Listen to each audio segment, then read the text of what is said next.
Hey everyone, this is Josh from Solopreneur Grind for episode 98 of the Solopreneur Grind podcast. I am here with award-winning author and productivity ninja, Grace Marshall. Grace, thanks so much for coming on the show. A pleasure to be here, Josh. Thanks for having me. Awesome. Grace, can you tell everybody, the intro was a little bit telling, right? Obviously an author. Obviously we're going to be doing some fun talks about productivity, which I think is huge for entrepreneurs, solopreneurs of all kinds. But for those of you, for those out there that haven't heard of you, can you tell us a little bit more about yourself? Yeah, absolutely. So, as a productivity ninja, I do a lot of work with teams within organizations around everyday productivity. So I help them with their meetings, with their emails, with their workload, their to-do lists, that sort of thing. But I also work as a coach. So I work individually tend to be leaders who are juggling in multiple arenas. So they might be leading a team within an organization, as well as trying to start a side hustle or run their own business, as well as maybe doing some community work, raising a family, that kind of thing. And then I write books as well as that. So the award-winning book was How to Be Really Productive. And then my latest book is called Struggle, The Surprising Truth, Beauty and Opportunity Hidden in Life's Shittier Moments. And I love the kind of subtitle. So super interesting there. We'll link to that at the end as well. So Grace, I'm really curious to know about how you came to be, right? How does one become a productivity ninja? Could you maybe talk about the earlier parts or the beginning of your kind of professional career? Yeah, sure. So I did a degree in international management and modern languages. And it was one of those degrees that really sort of prepped and primed you for the corporate ladder. Most of my peers went into large companies, oil and gas, consultancy, banking, that kind of thing. I ended up at a small startup renewable energy company. And I was in marketing. So there was me and the marketing director. He made all the decisions, then I had to make everything happen. So it was a really it was a high pressure, high achieving sort of environment. And I learned a lot. But one of the things I actually started discovering was it wasn't the right route for me. So I very quickly discovered it wasn't the right job for me. It was very much about numbers, whereas I'm much more of a people person. But I guess you could say my academic career, I was always a straight A student and a bit of a people pleaser. So it was like, if someone wants me to do something, I'll do it. So I was very much can do. And so it took me a little while to realize, actually, just because I can do that job doesn't mean it's the right job for me. And also it doesn't mean that I'm giving it, my best either. Right. So long story short, I had my midlife crisis, my mid-20s, get it over and done with. And I quit that job. We decided at the same time to start a family. So then I went through a massive identity crisis once I became a parent. And then I started looking at, what is it I want to do? And a friend of mine I was talking to said, well, why don't you look into coaching? Because I was raving on about it, because actually it was coaching that got me to the place where I realized I was in the wrong job. And initially I kind of dismissed that and said, I haven't got 25 years experience in some high flying career to impart advice on other people. But the more I looked into it, the more I realized that actually it's not so much about being the expert in other people's lives, but more around helping other people to be the expert in their lives. Right. So that really appealed to me. And so I ended up retraining as a coach at the same time. So I started training when my son was about 1. And then, I got all my qualifications. He was 2. And then all of a sudden I realized at that time, there were no advertised jobs for coaches. It wasn't a thing. So I realized I had to go and start my own business. So ironically, I now do marketing every single day of my life, even though I left the marketing career. It's funny how things work like that, right? Grace, I'm curious about a few things. So first of all, with that first job, how or why do you think you ended up where you ended up? Why did you not end up in one of those big corporates, or was it not your choice? Was that kind of where where the pieces kind of fell? It was slightly luck, I think, because so I met my husband in my year out. So I did a 4-year degree. My 3rd year was out in Germany. I met my husband there. He's actually from England. But when we got married just after I graduated, and we already had a lease on, or we were renting a house. So I was just looking, whereas everybody else was going for graduate programs anywhere in the country because they weren't tied to a place. I was kind of trying to look local. So I think that's what ended up getting me, that's what ended up putting that job on my radar. And I applied for it and then I got it. Very cool. And then you kind of Mm. alluded to coaching having an effect on ultimately leaving that job. Can you talk a little bit about that? Who were you relying on as a coach, or what was it ultimately that ended up leading you to make that decision? Yeah, so the thing I kept coming up against was, what I kept being told was, Grace, you need to take more initiative. You need to be making some more of your own decisions. You need to be taking initiative. And every time I tried to take initiative, they'd go, why did you do that? And I'd be like, because I thought that's what you'd want me to do. Hmm. So for me, taking initiative was very much a mind reading game. And it turns out I'm just not good at mind reading.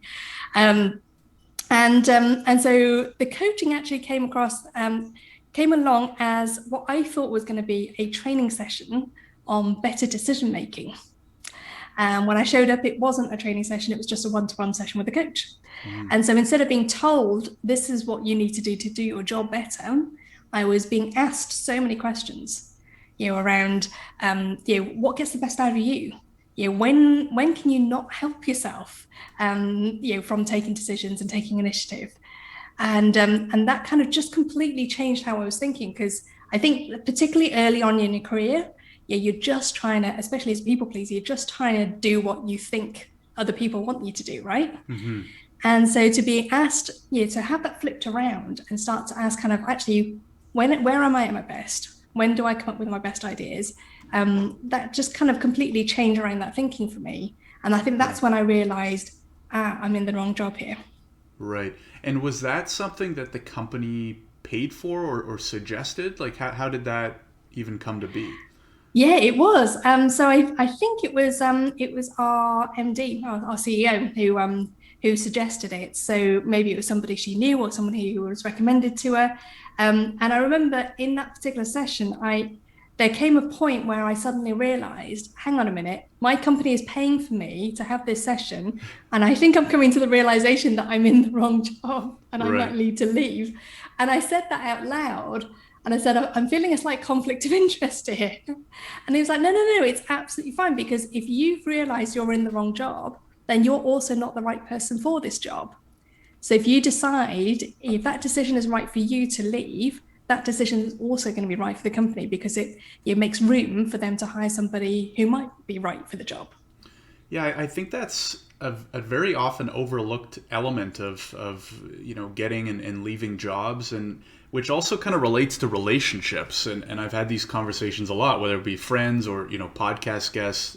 Podcast guests more has to do with jobs, friends and family more to do on the relationship side. But a job coming to an end or a relationship coming on, whether romantic or not, isn't necessarily a bad thing, right? If it means both parties can then move on to better things, or more fitting people, or relationships. So Mm-hmm. it's a really great lesson, I guess, to learn, and then to have the coach reinforce with you that, hey, that, I understand why you feel that way, but this isn't so bad.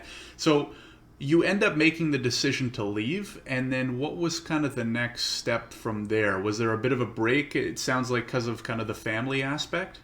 Yeah, so I didn't have another job to go to when I left. Hmm. I just knew I needed to leave, and at the same time, I think by that point we'd been married for 2 3 years, something like that, and we decided that the time was right. We wanted to start a family, and most of my friends said, "Well, why didn't you just stay for the maternity leave, Grace?" Like in the UK, our maternity leave is probably better than the US, Right. but yeah, and I think it was just because in my gut, I just knew I was in the wrong place. So if I stayed, and Hmm. by this point I was getting quite stressed already. So if I stayed, it just wouldn't be good for me. Yeah. And I just thought, yeah, that's probably not going to be good for the baby. Yeah. So Absolutely. yeah, So what yeah. would you recommend to someone who's maybe in a similar situation right now? They're in a job, they don't feel good about it, maybe even physically, mentally, and they know it's not right for them. What do you recommend? Should people leave right away? Should they look for, what are the factors to consider? I think it's, I think one of the big factors is finding at least one person to talk to who can kind of hold a positive mirror up for you, because I think when you're in that position, quite often your confidence has been knocked. So yeah, the thought of applying for another job, the thought of having to go through an interview process, all of that kind of stuff, if your confidence is already low, there's often just a huge barrier to overcome to kind of even just put yourself forward, because it's been chipped away really. So I think Right. for me, being able to speak to that coach and kind of just be able to see, actually it's just a mismatch. It's not a good fit. It's not that I failed or that I'm no good. So it's not like a competence thing. It's more just it's the oh, there's that quote, isn't it? I'm sure Einstein didn't say it, but it's often attributed to him. The if you judge a fish by its ability to climb a tree, it will always believe it's stupid.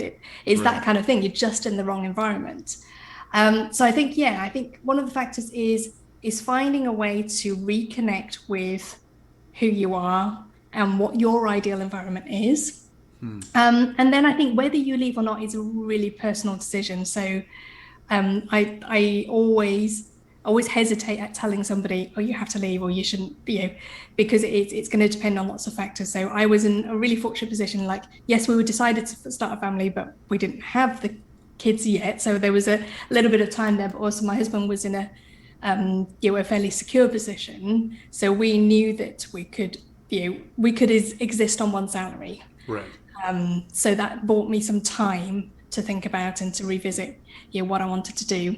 And actually, some time later, I think maybe a decade later, something like that, we swapped. So my husband was in a Oh position wow. where he needed to like step back and he wanted to go and do his master's. So he took a sabbatical, and that's when I took over. And in fact, that at that point, my business goal for several years was I'd like to be earning a significant proportion of our family income.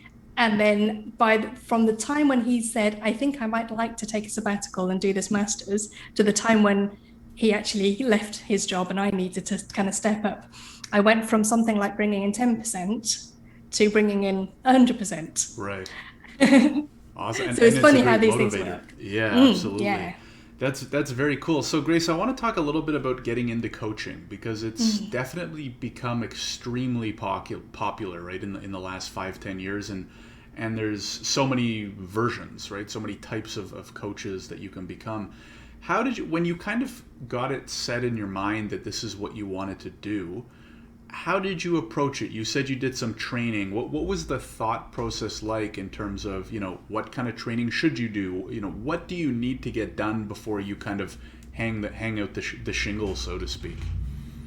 Yeah, so I think back then, I guess now the coaching industry is probably much more established, but back then there weren't that many options for training. So I kind of just looked into all of them, looked into the feasibility, the logistics of it. I decided to go for a distance learning one because of having a small child, and that worked really well because then I could do most of the kind of study in my own time. But then there were, excuse me, there were times when we would then meet face to face to do the practical stuff. And then a lot of it is about getting the hours in, like getting the practice in. So a lot of it was, finding friends, finding, former colleagues, people that I knew, who I could practice on, and kind of just really go from there. So I guess that's the skills side of becoming a coach. But then there's a whole setting up in business side, which is really interesting, because as a coach, you're trained in that you can coach anybody on anything, which is absolutely true from a coaching perspective, but it's also really tricky from a marketing perspective, because if I can work with anybody on anything, I've got no positioning in terms of my marketing. I've got no niche. So I'd say be prepared to explore. If you're setting up as a coach in your own, and running your own business, be prepared to explore different areas and different niches, because you don't land on it first time round. So Right. I started working. I was a burnout coach for a bit. I was a life coach. I was a business coach. And then what I found was that I kept ending up working with people who were juggling business and family. And the number one challenge was too much to do, not enough time, how do we fit it all in? And of course, I was in the same position as well. So running a business, raising a family. And I'm actually naturally disorganized. So I wouldn't have picked time management or productivity as my thing. But because that question kept coming up, that was the number one challenge, the number one question, I just got to a point where I was like, okay, Grace, just answer the question. People keep asking you this question, just try and answer it. And I thought, okay, I'll give it a go. And if it helps somebody, I'll keep doing it. If it doesn't help anyone, then I'll do something else. And it turns out that because I'm naturally disorganized, and also because I think I wasn't in a 9 to 5 job where I had defined boundaries and I had an office and I had a team to work with, my situation was quite unconventional. I think that gave me a unique perspective that allowed me to put things together that would help people in a similar position. Other people who were also going, but none of the time management textbooks work for me because I'm not in that position. So for me, it was much more around kind of how do we manage our energy, our attention, a lot of the kind of mindset and psychology around the work, rather than how do I schedule everything in and have everything run on time. Right. Yeah, it's super interesting, and it almost goes back to the kind of like theory that sometimes learning from experts or people who almost know things too much can be more difficult because you're on a different level, right? In this case, because you are one of them, it's struggling through those problems. You're probably like much more on the same level and can then relate and actually communicate those solutions to them that much better. So that's super interesting. I mean, also pretty clearly, one way to find out a niche is just put yourself out there and see what people keep asking you for, right? So it was like a lot of awareness, I would think, that you had to just kind of be open-minded and see, what were people asking for. So what was it like when you kind of noticed those questions? You're like, I'm noticing a theme here. Let me lean into it. How did it go when you started leaning into it and like you said, kind of like answering the question? How did it go? I'm assuming it went well, otherwise we wouldn't be here right now, right? In terms of like the productivity type focus? Yeah, it did. I think it's exactly what you said about kind of being really relatable. And I think with hindsight, the way I compare it to is if I was to hire a maths tutor for one of my kids, if my kids were struggling with maths, I wouldn't want to hire the maths genius, because for them it all comes really naturally. They don't know what it's like to struggle with it. I'd rather hire someone who knows what it's like to struggle with it, who can meet them where they're at, but also then go, well, here are the steps that you can take to help with that, rather than just like, well, it's easy, it's this. And so I think I started off with, I started with just writing blogs, and I did teleseminars in the days before webinars. and just did like really short 30-minute segments on a particular theme, and I'd invite people to ask their questions and I would answer the question, just talk around it, and I'd record them and then have the replay available for people, and that just kind of grew from there. And then the opportunity actually arrived on Facebook, of all places, where basically somebody I knew had written a book that was part of a series of 21 Ways books. And they'd been having a chat with their publisher, and they said, oh yeah, we've just come up with a title that we think would fit really well within our series. It's called 21 Ways to Manage the Stuff That Sucks Up Your Time. And she was like, oh, I know a few people who'd write this. And I thought, oh, that's kind of what I'm looking into at the moment. So I replied, I commented on that post. A few other people did as well. And the publisher basically called our bluff. So she said, well, here's the submission form if you want to submit a proposal. So I thought, okay, I'll give it a go. And so I filled it in. I think it was the last thing I did before stopping for the Christmas holidays. And then I didn't think anything more of it. And then in January, they got in touch and I got this email saying, oh, we really like your proposal.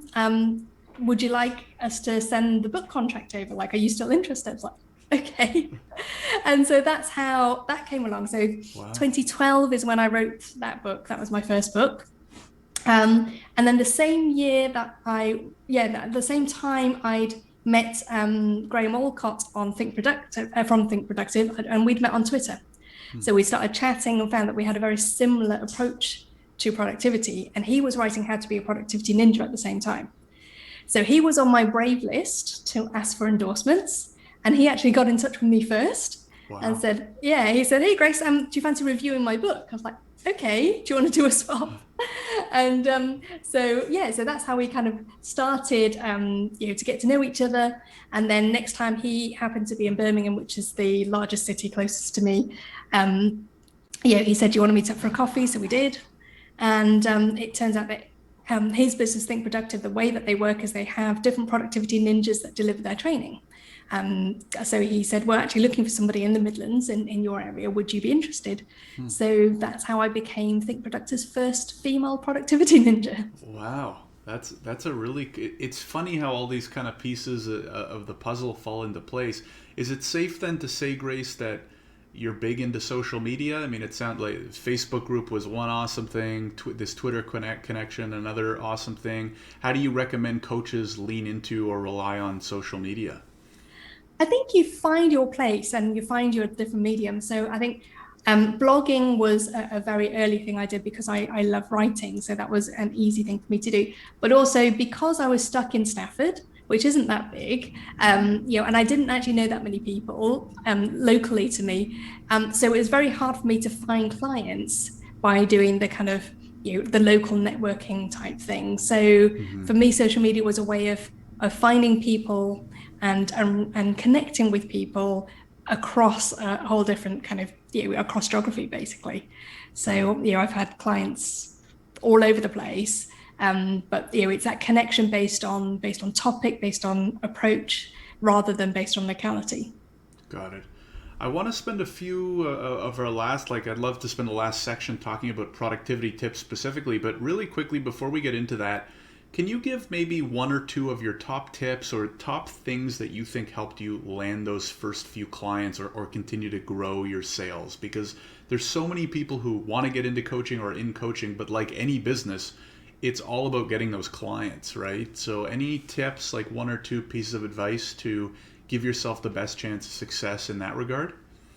Yeah, I think it's don't overlook the it's almost look in the really obvious places. Hmm. So it's the places we often overlook. So I have clients who have had that 25 years experience in a corporate, high flying career, and then they've come away to do their own thing, and they're going, right, I'm starting from scratch. How do I find clients? And then I'm like, hang on a minute.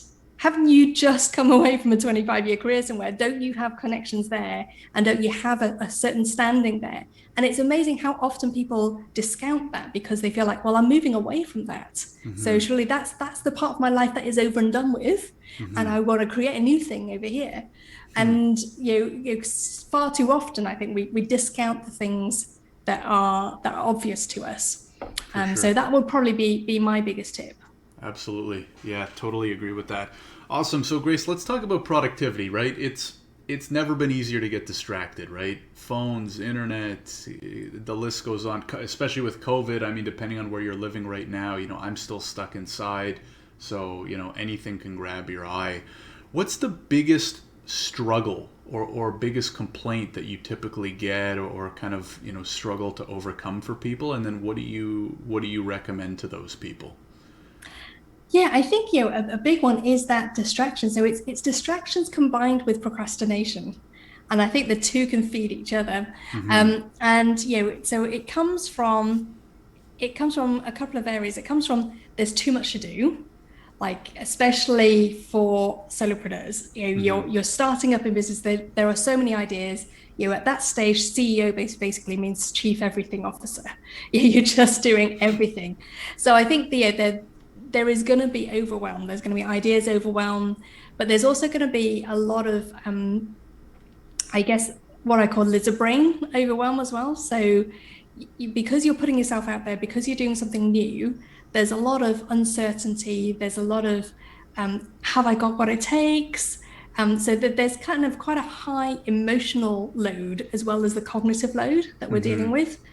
Um, and that's what creates this kind of perfect storm of, well, if I've already got cognitive overload, if my brain feels really busy and I'm scattered already just with the stuff inside my head, then it's far easier for something in my line of vision to catch my attention. So ping, an email goes in my inbox, I go straight there.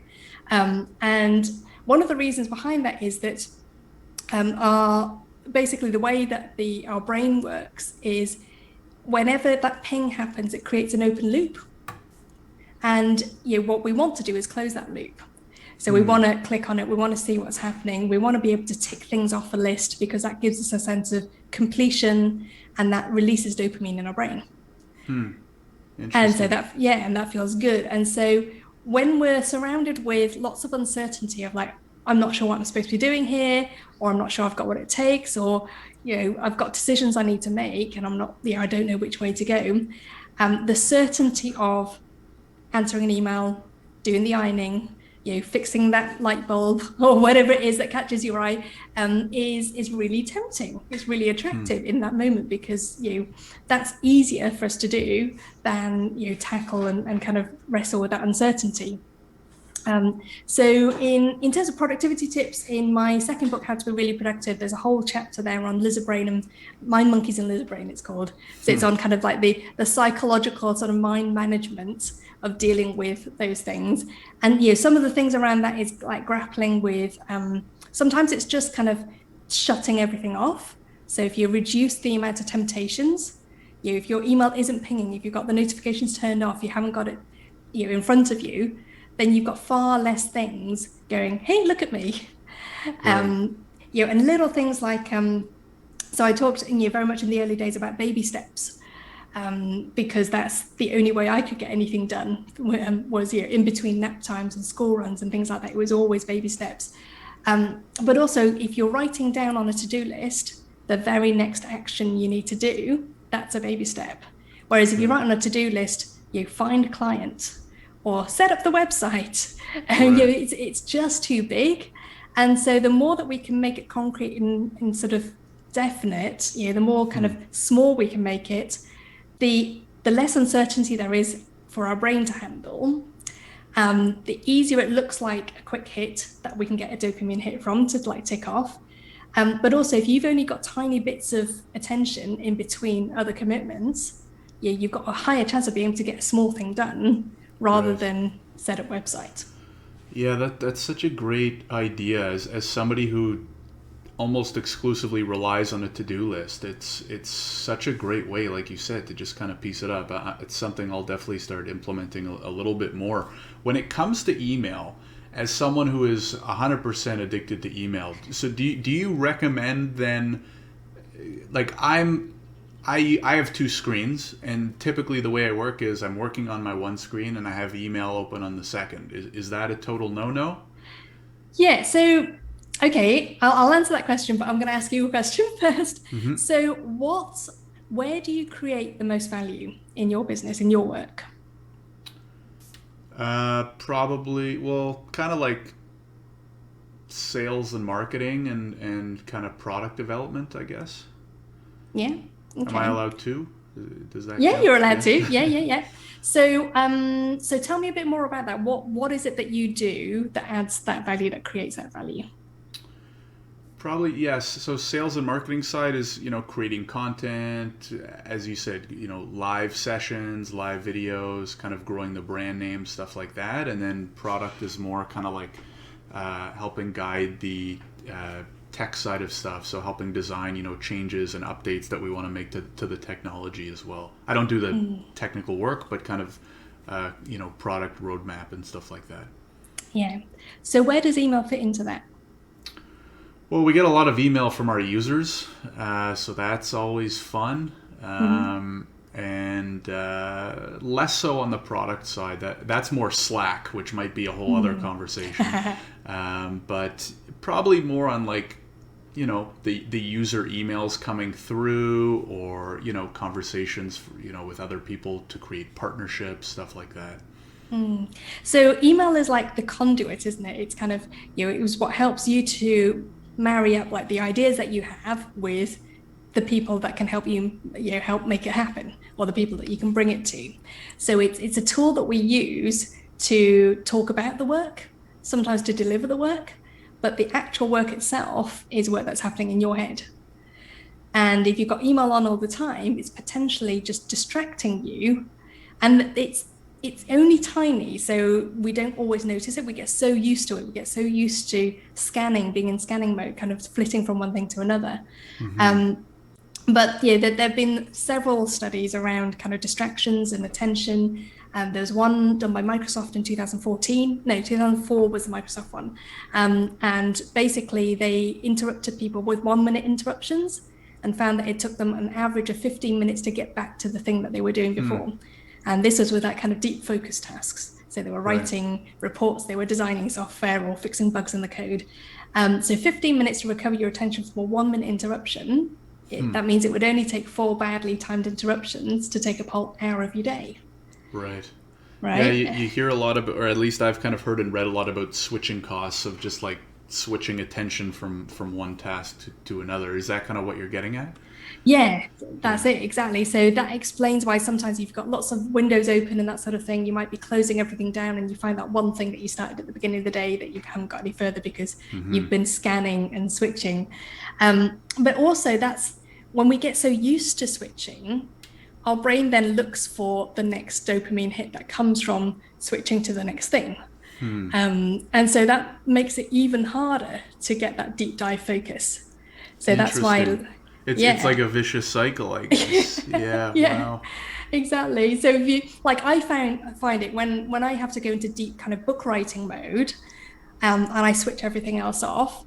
There's a part of me that kind of really, really, really wants to go and check something. So it's like I'll put a timer on, for example, and I'll go, oh, I just want to check, and I'll look at the timer. It's like, damn it, it's only been 2 minutes.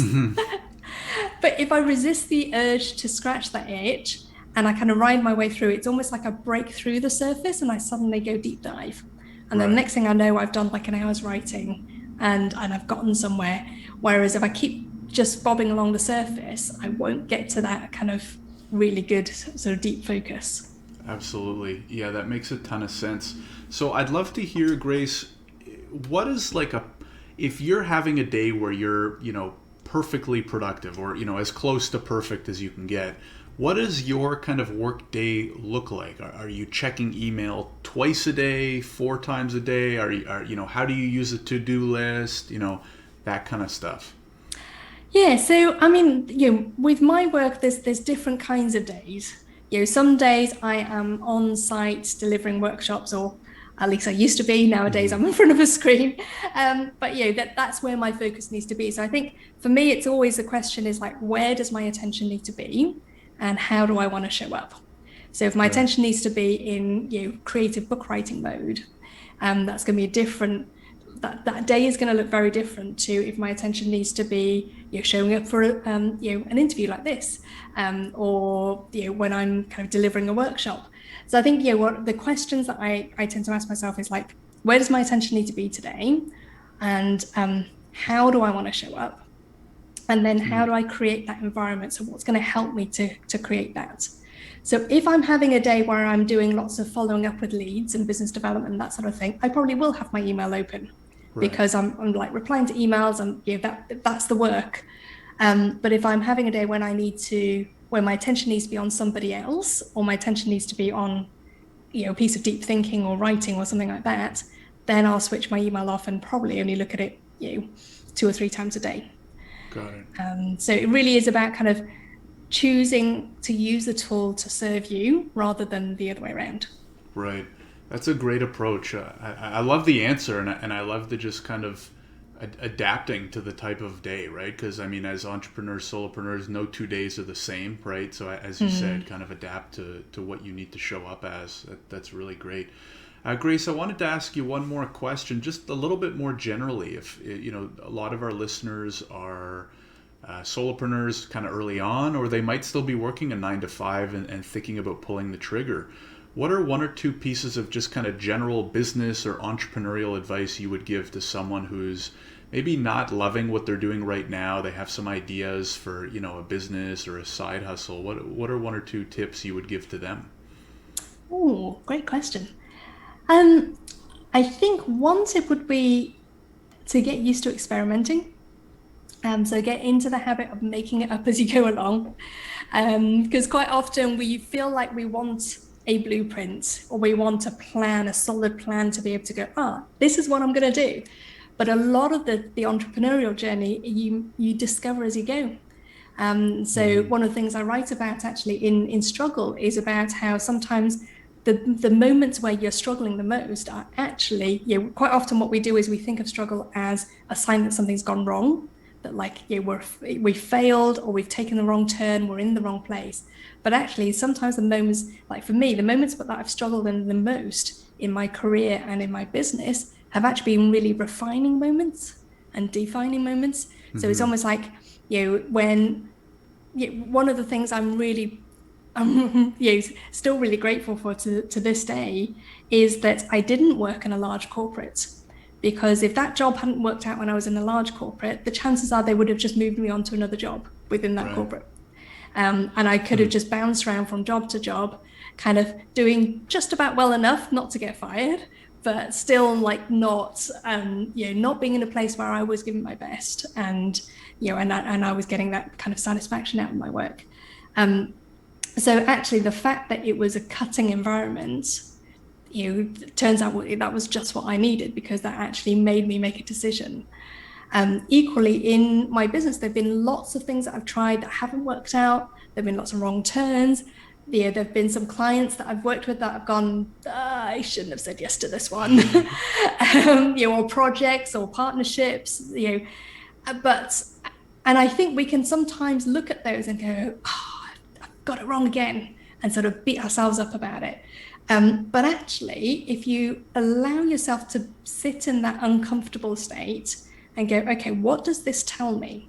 And almost treat it as good information, then you can start to like refine. So for me, like, what clients do I serve? Like I said earlier, I'm a people pleaser and I'm really accommodating. So I'm like, I genuinely can work with anybody. But then, if I get a client that's not a good fit, I'll go, oh, okay, so this is what doesn't work. And I can use that to almost reverse engineer to refine and define, like, okay, now these are the people I serve best. And this is what I do, not this. And here's how I work best. Here are my boundaries. So if you're someone that finds it really hard to set boundaries, for example, there's nothing better than when somebody crosses a line, because that's when that's where the line is. And then you can use that as good information to then refine your business. Absolutely. Yeah. And I've still yet to meet an entrepreneur, solopreneur who's had like a perfect experience. No no's, no hardships, right? I don't think that'll ever happen. So totally agree. Awesome, Grace. This has been super great to kind of hear your story, get some of these productivity tips and advice. If people want to hear more about you or get in touch or check out some of your books, where do you recommend that they go? So gracemarshall.com is where you'll find out all about me, and strugglethebook.com is where you'll find out about my latest book. Awesome. And we will link to both of those in the description, whether you're watching on YouTube or maybe listening on the podcast as well. Grace, thanks so much for coming on the show. Really appreciate it. My pleasure, Josh.